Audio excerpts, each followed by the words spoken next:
Hello প্রিয় শিক্ষার্থীবৃন্দরা, কেমন আছো? আশা করি তোমরা ভালো আছো।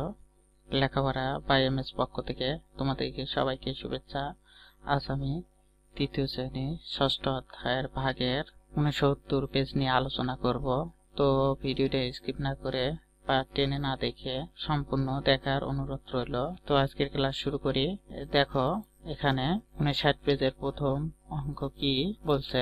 রেজার কাছে 14টি কমলা লেবু আছে, সেগুলো সে তার বন্ধুদের 4 জনকে সমান ভাবে বিতরণ করতে চায়।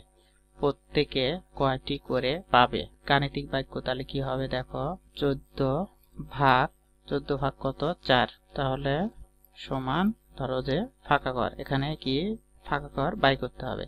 দেখো এখানে কি বলছে, দেখো চিন্তা করি উত্তর কিভাবে পাওয়া যায়। আমি ব্লক ব্যবহার করে উত্তর খুঁজি। আর এ বলছে আমি গুণনের নামতা ব্যবহার করি। দেখো এখানে ব্লক, দেখো এখানে কয়টা ব্লক আছে? একটা, এখানে ঘরের ভিতর 3টা ব্লক আছে, 1 2 3 4, 3 4 কত হয়? 12। আর এই দুইটা কি হচ্ছে? আলাদা, অর্থাৎ এই দুইটা কি অবশিষ্ট। এখন দেখো এখানে অন্যভাবে করি, যখন 2টি করে কমলা লেবু বিতরণ করা হয়, 4 গুণন 2 সমান 8, 6টি থাকে। যখন 3টি করে কমলা লেবু বিতরণ করা হয়, 4 গুণন 3, 3 4 কত? 12, 2টি থাকে।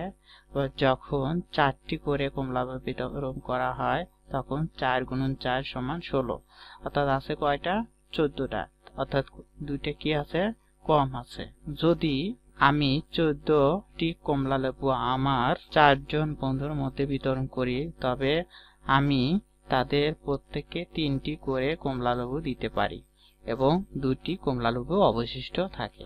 দেখো এখানে গাণিতিক বাক্য 14 ভাগ 4 সমান 3, অবশিষ্ট কত? 2। প্রত্যেক বন্ধু 3টি করে কমলা লেবু পাবে এবং 2টি কমলা লেবু অবশিষ্ট থাকে।